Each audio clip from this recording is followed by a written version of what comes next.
everyone.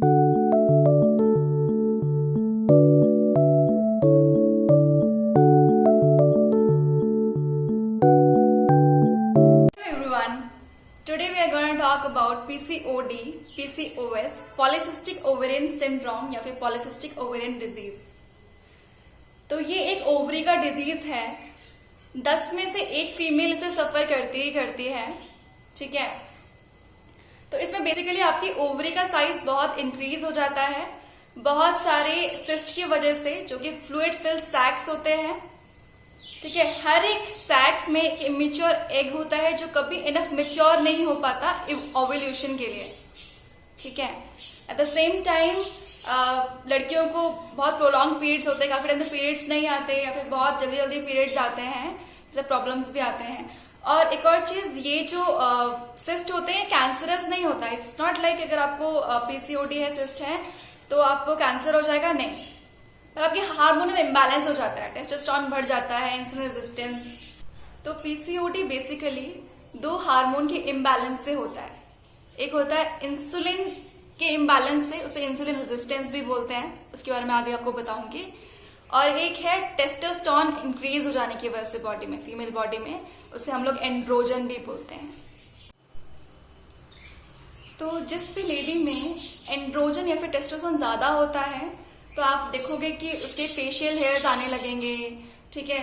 Main pattern में baldness होने लग जाएगा, जैसे बीच से बाल चले जाना, वो सब है ना. अब हम बात करें एंड्रोजन के बारे में, जो कि मेल हार्मोन है. अगर वो फीमेल में ज्यादा हो जाए तो she has a lot of problem अपना वेट लूज करने में. उसके अलावा जैसे मेंस का पैटर्न क्या होता है फैट गेन करने का, वो लोग अपने स्टमक के अराउंड फैट गेन करते हैं. ठीक है ना. और जो लेडीज होते हैं वो नेवल के नीचे एब्डोमेन एरिया में फैट गेन करते हैं, फैट एक्यूमुलेट करते हैं. तो जो एस्ट्रोजन होता है फीमेल हार्मोन, उसकी वजह से आप नेवल के नीचे फैट एक्यूमुलेट करते हो. If you have more of male hormone androgen, you will accumulate around your stomach, stomach के अराउंड एक्यूमुलेट होगा. So there are chances the ladies having fat stomach के पास, देर आर चांसेस कि उनको पीसीओडी हो सकता है. अब हम बात करते हैं पहले हार्मोन के बारे में, जो कि इंसुलिन है. तो इंसुलिन बेसिकली होता क्या है, हमारी पैनक्रियाज में जो बेटा सेल्स होते हैं वो प्रोड्यूस करते हैं इंसुलिन. ठीक है. ताकि हमारी जो हम लोग फूड इंटेक करते हैं उसमें जो कार्ब्स होते हैं उसको ब्रेक डाउन करके उसे ब्लड शुगर में, उसे ब्लड शुगर या फिर ग्लूकोज में कन्वर्ट कर दिया जाए और उसे प्रॉपर सारे पार्ट्स तक पहुंचा दिया जाए. अब हम बात करते हैं इंसुलिन रेजिस्टेंस के बारे में. तो बेसिकली इंसुलिन क्या करता है, ब्लड शुगर को प्रॉपरली हेल्प करता है सारे सेल्स तक, मसल्स, लीवर तक पहुंचाने में. But it is not working properly, उस टाइम पे क्या होगा, आपका ब्लड शुगर इंक्रीज हो जाएगा, तो प्रॉपरली यूटिलाइज नहीं हो पा रहा, इंसुलिन उसे पहुंचा नहीं पा रही सारे सेल्स पे, मसल्स पे, लीवर पे. तो क्या होगा ना कि आपका ब्लड शुगर स्पाइक हो जाएगा. इंसुलिन है आपकी बॉडी में, that's not working properly. But brain को क्या सिग्नल मिलेगा कि इंसुलिन कम है. ठीक है. इंसुलिन चाहिए, प्रॉपरली वो सेल्स तक पहुंच नहीं रहा. तो इस केस में क्या होगा, आपकी पैनक्रियाज को ब्रेन सिग्नल देगा और इंसुलिन प्रोड्यूस करने के लिए. जहां पे आपकी पैनक्रियाज ने और इंसुलिन प्रोड्यूस किया, वहीं पर आपके मेल हार्मोन बढ़ना स्टार्ट हो जाएंगे. जितना ज्यादा इंसुलिन होगा उतना ज्यादा वो इंसुलिन कन्वर्ट होगा मेल हार्मोन में, एंड्रोजन इंक्रीज होगा और फिर आपको प्रॉब्लम आ जाए. प्रॉपरली इंसुलिन वर्क नहीं कर रहा, ब्लड शुगर लेवल्स हाई हैं, तो you will have type 2 diabetes, आपका कोलेस्ट्रॉल इंक्रीज हो जाएगा, यू विल हैव ओबेसिटी, बहुत सारा वेट गेन हो जाएगा आपका, है ना. और जिस लेडी को पीसीओडी होता है उसको बहुत दिक्कत आती है वेट लूज करने में भी. तो अब बात करते हैं कि इंसुलिन बैलेंस कैसे होगा. मेन थिंग है डाइट. अगर आपको पीसीओडी का प्रॉब्लम है तो आपको अपनी डाइट ठीक करनी पड़ेगी, डाइट के साथ साथ एक्सरसाइज. ये 2 चीजें आपने कर ली तो आपकी ऑलमोस्ट प्रॉब्लम एलिमिनेट हो जाएगी या फिर काफी कम हो जाएगी. तो बेसिकली आपको हाई ग्लाइसेमिक फूड नहीं खाने हैं. ठीक है. और आपको लो ग्लाइसेमिक फूड खाने हैं, जिसके बारे में मैं आगे चल के बात करूंगी. तो बात कर लेते हैं सिम्टम्स पीसीओडी के. पिंपल्स हो जाते हैं फेस पे, एक्ने हो जाता है, ओबेसिटी, वेट गेन बहुत हो जाता है, पीरियड्स में दिक्कत आती है, कभी बहुत जल्दी पीरियड्स आते हैं या फिर प्रोलॉन्ग पीरियड 3-4 महीने में आते हैं, काइंड ऑफ दैट, है ना. You will have facial hairs, high cholesterol, fatty liver, male pattern में बालनेस हो जाती है, जैसे कि मैंने आपको बताया अभी। अब हम बात करते हैं ग्लाइसेमिक इंडेक्स के बारे में। 55 और उससे बिलो होता है लो ग्लाइसेमिक, 56 to 69 होता है मिड ग्लाइसेमिक एंड 70 प्लस होता है high glycaemic.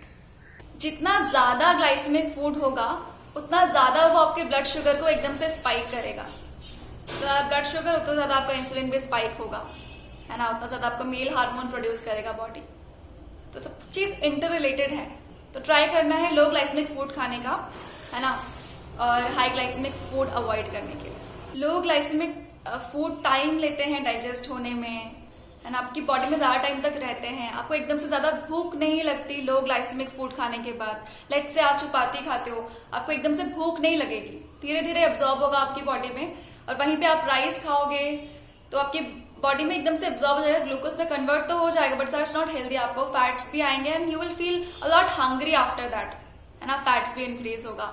High glycaemic food avoid करना है। तो अब बात करते हैं कि हाई ग्लाइसेमिक फूड में आता क्या क्या है। जैसे शुगरी प्रोडक्ट्स हो गए, ठीक है, सारे शुगरी प्रोडक्ट्स कट ऑफ कर दो आप लोग, ठीक है, जैसे केक हो गया, पेस्ट्रीज हो गए, डोनट्स एंड ऑल, है ना, और have more of whole grain, whole wheat रोटी हो गई, होल व्हीट ब्रेड हो गया, है ना, और try to avoid maida, white potatoes, white pasta, है ना, जो भी ये सब चीजें इसमें अवॉइड करनी है। एल्कोहल अवॉइड करना है आपको, बियर अवॉइड करना है।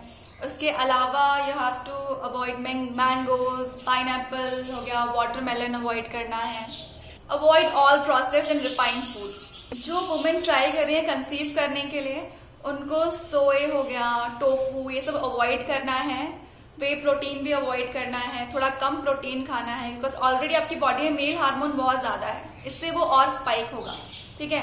तो आप मिल्क लो, मगर स्किम मिल्क लेना है, प्रोटीन लेना, but like have it a bit less. अब बात करते हैं लो ग्लाइसेमिक फूड के, जो आपको कंज्यूम करना है। उसमें क्या क्या आता है। ओट्स हो गया, होल व्हीट रोटी, whole wheat bread, porridge, you can have pear जो फ्रूट है, एप्पल, है ना, ऑरेंज हो गया, papaya, you can have guava. Must include apple and kiwi as well. You can have quinoa. Quinoa veg लोगों के लिए बहुत अच्छा है जो नॉनवेज नहीं खाते। It's is a complete protein जिसमें सारे 9 एसेंशियल अमाइनो एसिड्स होते हैं, which makes it a complete protein, ठीक है। आप लेंटिल्स ले सकते हो, मसूर की दाल, चने हो गए, है ना, कोकोनट वाटर, सालमन फिश। उसके अलावा you can have egg whites, you can have cucumber, brown rice, berries, walnuts, chia seeds, peanuts. You can have spinach, carrot, है ना। टर्मरिक को इंक्लूड करो अपने खाने में, वो काफी हेल्प करेगा आपकी। उसके अलावा you can have cabbage, cauliflower, broccoli. मगर अगर किसी को थायराइड है तो उसे ही अवॉइड करना है, सारा कैबेज, कॉलीफ्लावर एंड ब्रोकली। आपको अपनी डाइट में मल्टीविटामिन भी ऐड करने हैं, तो आप डॉक्टर से भी एक बार कंसल्ट कर सकते हो उसके लिए। और विटामिन बी बहुत अच्छा रहता है, विटामिन बी से vitamin B12 and vitamin B complex, उसके लिए अपने डॉक्टर से एक बार कंसल्ट करिए। अगर आप ये सब बहुत अच्छे से करते हैं तो आपकी मेडिसिन अगर आप ले रहे हैं तो वो भी प्रॉपरली वर्क करेगी, बिकॉज अगर सिर्फ अकेले आप मेडिसिन खा रहे हो वो प्रॉपरली आपको ठीक नहीं कर सकती। जब तक आप लाइफस्टाइल ठीक नहीं है, आप एक्सरसाइज नहीं कर रहे, इट विल नॉट वर्क, है ना। Stay healthy, stay fit, bye bye, see you again.